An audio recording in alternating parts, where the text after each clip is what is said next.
अस्सलाम वालेकुम।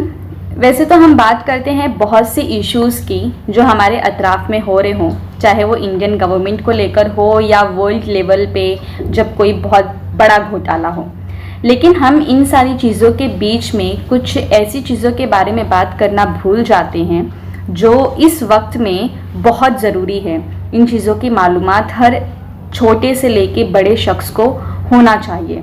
तो आज के लिए जो मैंने टॉपिक पिकअप किया है वो है WHO। WHO के बारे में थोड़ी बहुत मालूमात तो हम सबको है कि जो WHO है उसे कहा जाता है वर्ल्ड हेल्थ ऑर्गेनाइजेशन, उसे हम आलमी सेहत अदारा भी कह सकते हैं। बेसिकली WHO हमारी हेल्थ से रिलेटेड बहुत सारे फरमान को जारी करता है, हमें कौन सी चीज़ें कंज्यूम करनी चाहिए, कौन सी चीज़ें हमारे लिए अच्छी हो सकती है। सो हेल्थ रिलेटेड जो भी चीज़ें होती हैं वो चीज़ें WHO के ज़रिए बताई जाती है और हम ब्लाइंडली उन चीज़ों को फॉलो करते हैं, उस चीज़ की तहकीक में गए बगैर, उस चीज़ की हकीकत जाने बगैर WHO जो चीज़ें बोल देता है हम ब्लाइंडली उन चीज़ों को फॉलो करते हैं और उसे मानते हैं। पर हम ये भूल जाते हैं कि जो WHO है ये ऑर्गेनाइजेशन किसके अंडर काम करता है, इस ऑर्गेनाइजेशन को काम करने के लिए फंडिंग कहाँ से मिलती है। ये काफ़ी इम्पॉर्टेंट है क्योंकि जब हम किसी भी ऑर्गेनाइजेशन पे इस तरह से ब्लाइंडली ट्रस्ट कर रहे हैं तो हमें ये पता होना ज़रूरी है कि इस ऑर्गेनाइजेशन के पीछे है कौन, है ना। इस ऑर्गेनाइजेशन का चलाने वाला कौन है, करता धरता कौन है।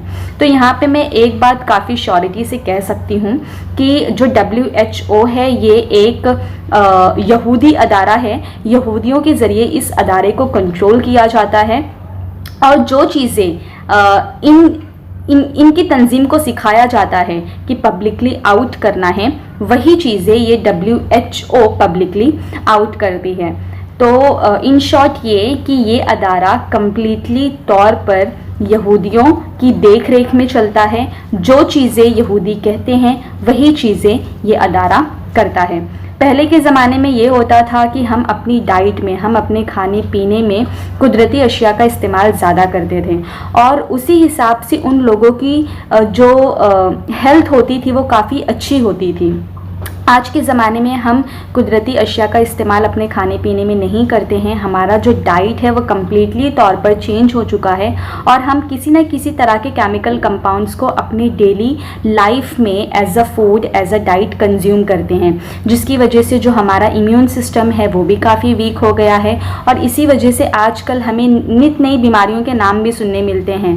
पहले के ज़माने में इस तरह की बीमारियाँ नहीं वजूद में आती थी, लेकिन आज के ज़माने में आपको हर वक्त किसी न किसी नई बीमारी का नाम सुनने मिलेगा। पहले तो बस हम सुनते थे कि जो अमीबा होता है वो एक यूनिसेलुलर ऑर्गेनिज्म है और अगर वो आपके बॉडी में चला गया तो ज़्यादा से ज़्यादा आपको लूज़ मोशन होगा, वोमिटिंग होगा, आपके पेट में तकलीफ़ होगी, सर दर्द होगा, हल्का सा बुखार आएगा। लेकिन अब इस अमीबा कि एक ऐसी हम बोल सकते हैं इस अमीबा की फैमिली से एक और अमीबा बिलोंग करता है। वो इस तरह का है कि वो डायरेक्ट जो अटैक होता है वो इंसानी दिमाग पर करता है या किसी भी लिविंग ऑर्गेनिज्म के, इंसान या एनिमल्स के दिमाग पर करता है और उसके दिमाग को चाट कर साफ कर जाता है। तो बेसिकली यहाँ पर कहने का मतलब ये है कि हमारी जो डाइट है, हमारी डाइट चेंज होने की वजह से भी कहीं ना कहीं हम रिस्पॉन्सिबल हैं अपनी हेल्थ को नुकसान पहुंचाने के लिए। ये तो पहली चीज़। दूसरी चीज़ ये कि जितनी भी मल्टीनेशनल कंपनियां हैं, मल्टीनेशनल कंपनियां अपने अपने प्रोडक्ट्स निकालती है, उस प्रोडक्ट्स के वो फ़ायदे बताती है, नुकसानात बताती है। नुकसानात तो बेसिकली नहीं बताती है, मल्टीनेशनल कंपनी अपने प्रोडक्ट्स के फ़ायदे बताती है और उस फ़ायदे के बेसिस पे हम ये डिसाइड करते हैं कि हमें ये चीज़ खानी है कि नहीं खानी है। 1997 में सऊदी में एक इंसिडेंट हुआ था। एक अमेरिकी कंपनी थी, उसके ऊपर इस किस्म का इल्ज़ाम लगाया गया था सऊदी हुकूमत के ज़रिए कि वो अपने मीट प्रोडक्ट में बैक्टीरिया का इस्तेमाल करती है, जिसकी वजह से काफ़ी ज़्यादा लोग उस वक्त बीमार पड़े थे और इस वजह से उस कंपनी को सऊदी हुकूमत ने ब्लैक लिस्ट कर दिया। बेसिकली जो यहाँ पर यहूदी है, यहूदी जो मल्टीनेशनल कंपनियों की आड़ में बहुत ज़्यादा रकम कमाना चाहते हैं, और इस रकम का जो इस्तेमाल है वो आप सबको पता है कि वो किस पर्पज़ के लिए, किस मकसद के लिए कर रहे हैं। दूसरी चीज़ यहाँ पर मैं एक छोटी सी एग्जांपल आपको दूंगी कि जितने भी यहूदी मल्टीनेशनल कंपनियाँ हैं उन्हें स्टील के कारखाने लगाकर दौलत कमानी थी, तो उन्होंने एक प्लान बनाया। पहले के ज़माने में जो खाना वगैरह हुआ करता था वो हम मिट्टी के बर्तन में खाया करते थे। अब जाहिर सी बात है, जब इंसान मिट्टी के बर्तन में खाना खाएगा तो स्टील की खपत नहीं होगी, और स्टील की खपत नहीं होगी तो इन मल्टीनेशनल कंपनियों को उतना ज़्यादा प्रॉफिट होने वाला नहीं है। तो मार्केट में एक बात WHO के ज़रिए आउट कर दी गई कि अगर आप मिट्टी के बर्तन में खाना खाते हो तो ये आपकी हेल्थ को किसी न किसी तरह से नुकसान कर सकता है। तो अब लोगों ने ब्लाइंडली WHO की इस बात को सही मान लिया और अपने घरों से मिट्टी के बर्तन को निकाल कर अब स्टील के बर्तन लाने लगे। अब स्टील के बर्तन कौन मैन्युफैक्चर करता है? जाहिर सी बात है, ये यहूदी मल्टीनेशनल कंपनियां मैन्युफैक्चर करती हैं। अब प्रॉफिट किसे हो रहा है? प्रॉफिट इन मल्टीनेशनल कंपनियों को हो रहा है। जब जाहिर सी बात है, जब प्रॉफिट इन्हें हो रहा है तो वो अपने उस प्रॉफिट का इस्तेमाल अपने किसी भी मकसद को पूरा करने के लिए इजीली कर सकते हैं, है ना। अब आज के ज़माने में, इस मॉडर्न एरा में, इस मॉडर्न दौर में ये एक फैशन बना हुआ है कि जब हम 5 स्टार होटल्स में या किसी भी बड़े होटल में जाते हैं तो हमें मिट्टी के बर्तन में बाकायदा खाना परोसा जाता है। अब हम उसी होटल में मिट्टी के बर्तन में खाना खाते हैं तो हम काफ़ी प्राउड फील करते हैं, और घर में जब वो मिट्टी के बर्तन में खाना खाया जाता था तो ये कहा जाता था भाई तुमको ये बीमारी हो सकती है, फलाना हो सकता है ना। तो ये एक सबसे बड़ा डिसएडवांटेज है। और दूसरा ये कि इस तरह की भी तहकीक हो रही है कि जेनेटिक क्लोनिंग के ज़रिए एक ऐसा इंसान तैयार किया जा सके जो हम आम इंसानों के कंपेयर में बहुत ज़्यादा मजबूत हो, बहुत ज़्यादा ताकतवर हो। तो इस तरह के खतरनाक इंसान बनाने की कोशिश की जा रही है जेनेटिक क्लोनिंग के ज़रिए।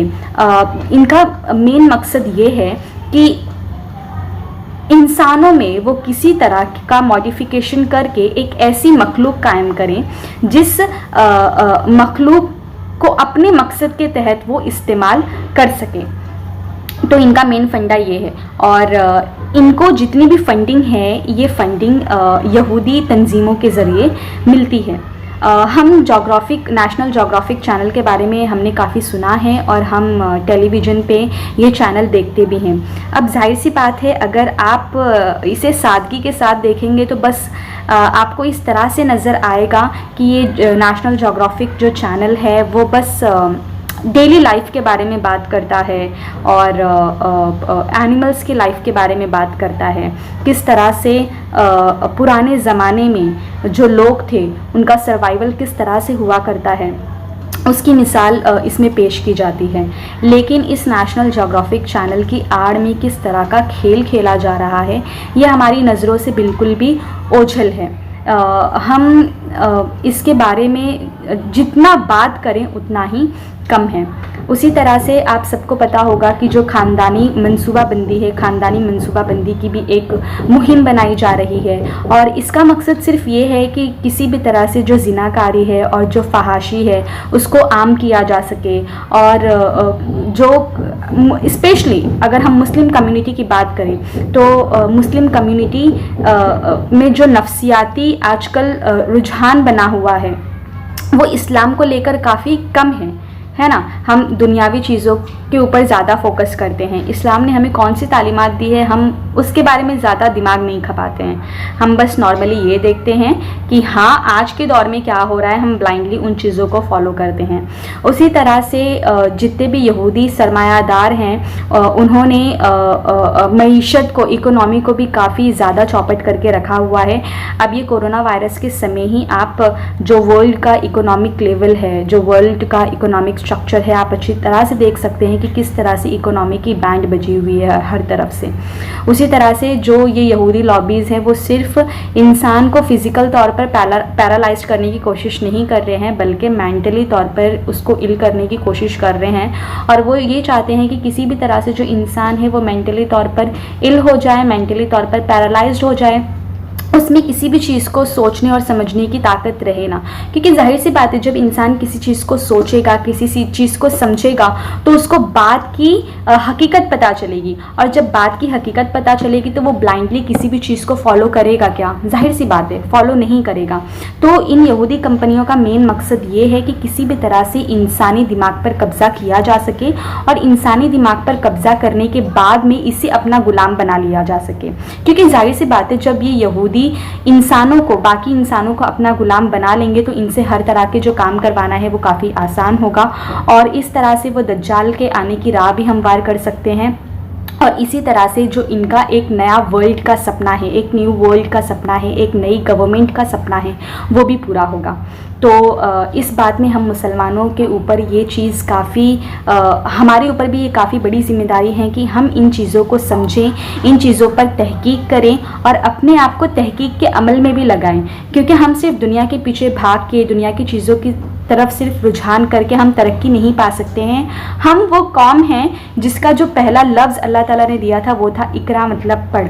मतलब हम उस कौम से बिलोंग करते हैं जहाँ पर हमारी जो बुनियाद थी वो पढ़ने के ऊपर ही थी, कि हमें पढ़ना है, हमें तहकीक करना है, हमें आगे जाना है। लेकिन आज हम इसी लफ्ज़ को पीछे करके हर तरह की दुनियावी कामों में लगे हुए हैं, लेकिन हम तहकीक के अमल से और पढ़ाई के अमल से काफ़ी ज़्यादा दूर हो चुके हैं। तो मेरा बस आप लोगों को ये मैसेज है कि हम, चाहे वो कोई भी ऑर्गेनाइजेशन हो, चाहे वो WHO हो या कोई भी ऑर्गेनाइजेशन हो, हम उनकी चीज़ों पर ब्लाइंडली फॉलो अप ना करें, उन चीज़ों की हम तहकीक करें खुद। क्योंकि अल्लाह सुब्हाना ताला ने हमें सारी चीज़ें बता दी हुई है ना। तो हम उन चीज़ों पर ब्लाइंडली अमल ना करें, उन चीज़ों की तहकीक करें कि किस तरह से ये हमारी अमली ज़िंदगी को असरअंदाज कर सकती है, किस तरह से ये हमारे नफ्सियात को असरअंदाज कर सकती है। क्योंकि आपका नफ्स जितना ज़्यादा, आपका जो इंटरनल है वो जितना ज़्यादा स्ट्रॉन्ग होगा, आप उतने ज़्यादा स्ट्रॉन्ग होंगे। तो हमारा जो मेंटल कंडीशन है, मेंटल कंडीशन स्ट्रांग होना चाहिए, मेंटल कंडीशन हमारा हेल्दी होना चाहिए। सिर्फ फिजिकल कंडीशन हेल्दी होने से कुछ नहीं होता है, मेंटल कंडीशन हेल्दी होगा तो ही जाकर बहुत सारी चीज़ें सही हो सकती हैं। तो हम अपने आप को इवॉल्व करें, हम अपने आप को और पॉलिश करें और ब्राइट बनाएं। अस्सलाम वालेकुम।